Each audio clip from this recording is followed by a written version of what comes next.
Assalamualaikum warahmatullahi wabarakatuh. Perkenalkan, nama saya Ainda Siliana. Saya Febriani Teti Sitanggang. Nama saya Miftah Nisa. Nama saya Waiden Nindami. Saya Mira Dahlia. Di sini saya akan menjelaskan definisi masalah dalam penelitian. John Dewey dan Challenger mendefinisikan bahwa permasalahan adalah kesulitan yang dirasakan oleh orang awam maupun para peneliti. Permasalahan dapat juga diartikan sebagai sesuatu yang menghalangi tercapainya tujuan. Secara umum, suatu masalah didefinisikan sebagai keadaan atau kesenjangan antara harapan dan kenyataan. Sukardi juga menyebutkan masalah dalam penelitian diperoleh dari berbagai sumber antara lain sebagai berikut. Yang pertama, pengalaman seseorang atau kelompok. Yang kedua, lapangan tempat kerja.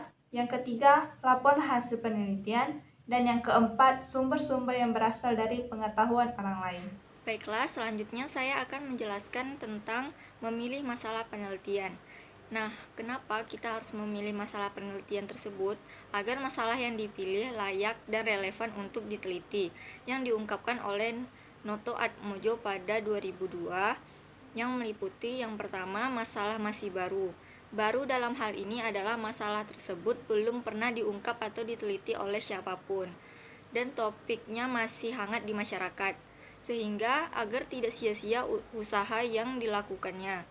Sebelum menentukan masalah, peneliti harus banyak membaca dari jurnal-jurnal penelitian maupun media elektronik tentang penelitian terkini.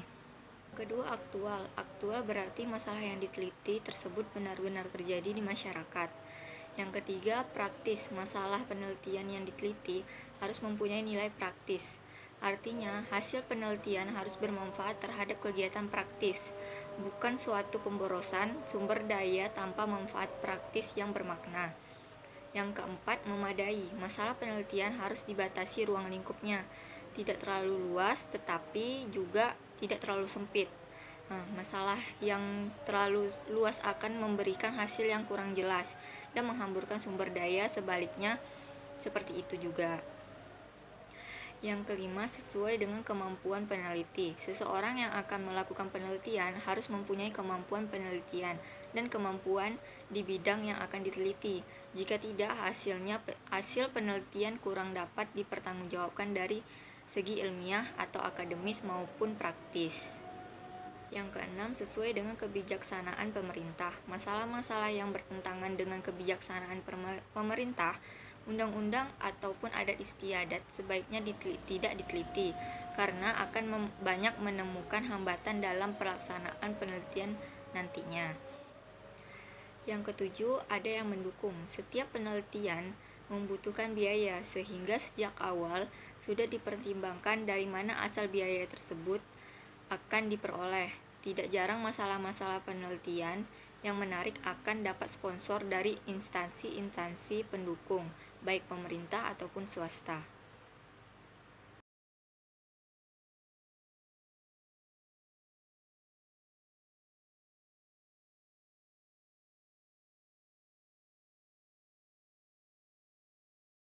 Nah, selanjutnya saya akan menjelaskan mengenai karakteristik permasalahan penelitian. Yang pertama itu, permasalahan tersebut biasanya dirasakan oleh orang-orang yang terlibat dalam suatu bidang yang sama.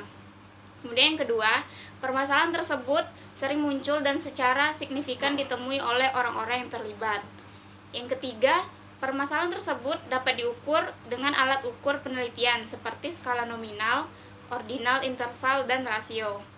Kemudian yang keempat, permasalahan tersebut dapat diteliti lantaran dapat diungkap kejelasannya melalui tindakan koleksi data dan kemudian dianalisis.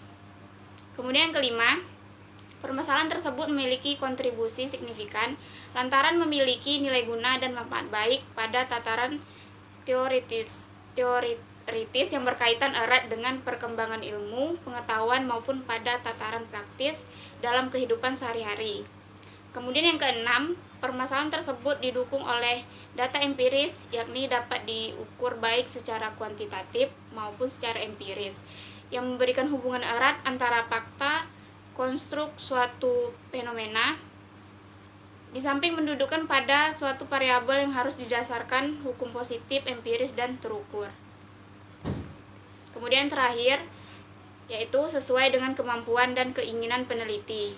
Hal ini penting karena ini memberi motivasi dan kepercayaan diri pada peneliti bahwa apa yang diteliti di lapangan akan berhasil.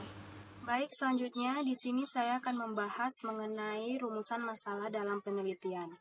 Rumusan masalah atau disebut juga dengan research question atau disebut juga dengan research problem diartikan sebagai suatu rumusan yang mempertanyakan suatu fenomena, baik kedudukannya sebagai fenomena mandiri maupun kedudukannya sebagai fenomena yang saling terkait antara fenomena yang satu dengan fenomena yang lainnya, baik sebagai penyebab maupun sebagai akibat. Selanjutnya, rumusan masalah merupakan suatu pertanyaan yang akan dicarikan jawabannya melalui pengumpulan data.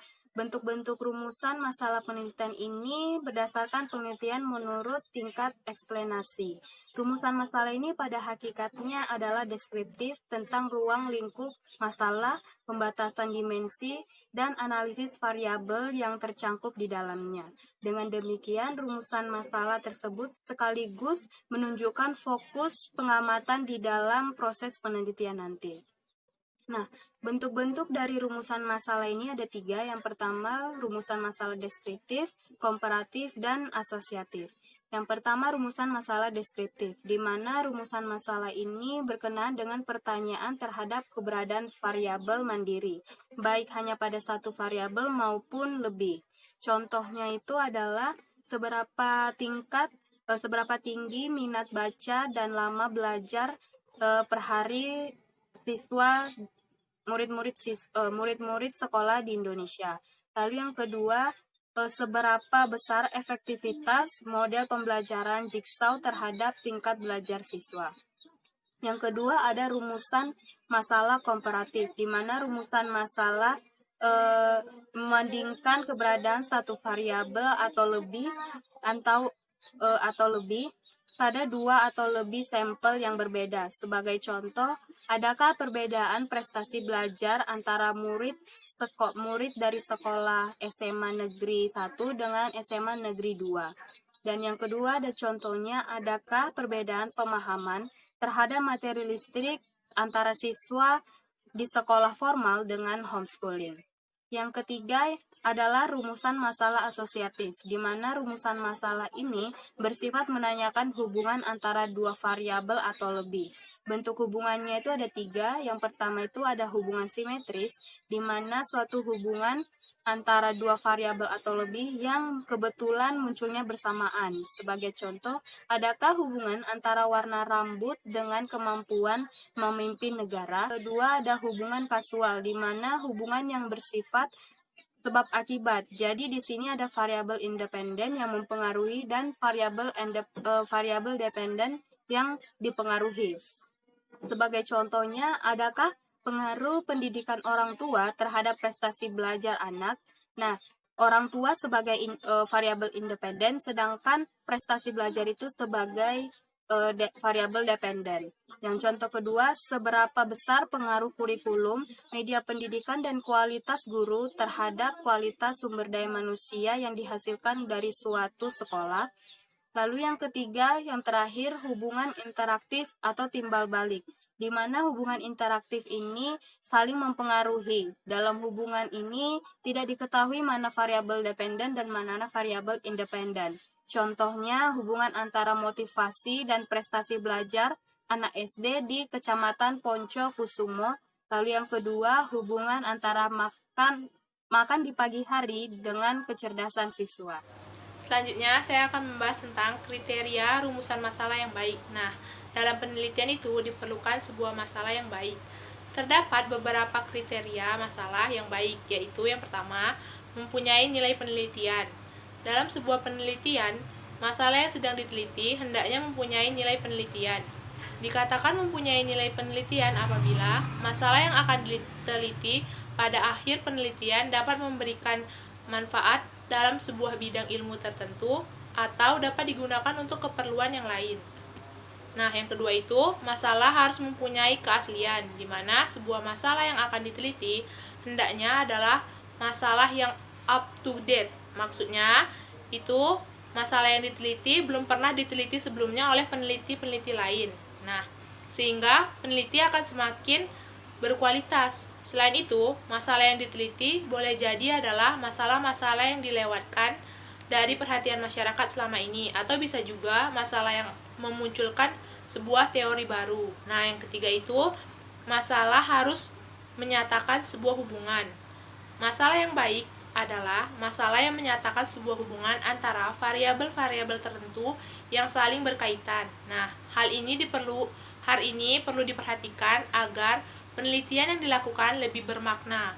Nah, biasanya variabel-variabel yang dipakai untuk mewakili unsur-unsur yang ada dalam penelitian digambarkan dengan huruf X, Y, dan nah, yang keempat itu adalah masalah harus merupakan hal yang penting, di mana masalah yang diteliti itu haruslah merupakan hal yang penting dan bukan masalah yang sepele untuk diteliti. Karena diharapkan hasil akhir dari penelitian adalah sebuah fakta dan kesimpulan yang bermanfaat di sebuah bidang tertentu dan dapat diterbitkan di jurnal ilmu pengetahuan. Nah, tidak hanya itu, penelitian juga dapat menjadi bahan referensi dalam menyusun buku-buku teks. Nah, yang kelima itu, masalah harus dapat diuji. Seorang peneliti harus pandai dalam memilih masalah yang akan diteliti. Nah, masalah yang akan diteliti ini hendaknya adalah masalah yang dapat diuji. Sebaiknya, masalah yang akan dipilih adalah masalah yang dapat memberikan implikasi untuk dilakukannya uji empiris. Nah, itu tadi video pembelajaran dari kelompok kami. Jika ada kesalahan kata maupun perbuatan, kami mohon maaf. Kami akhiri. Assalamualaikum warahmatullahi wabarakatuh.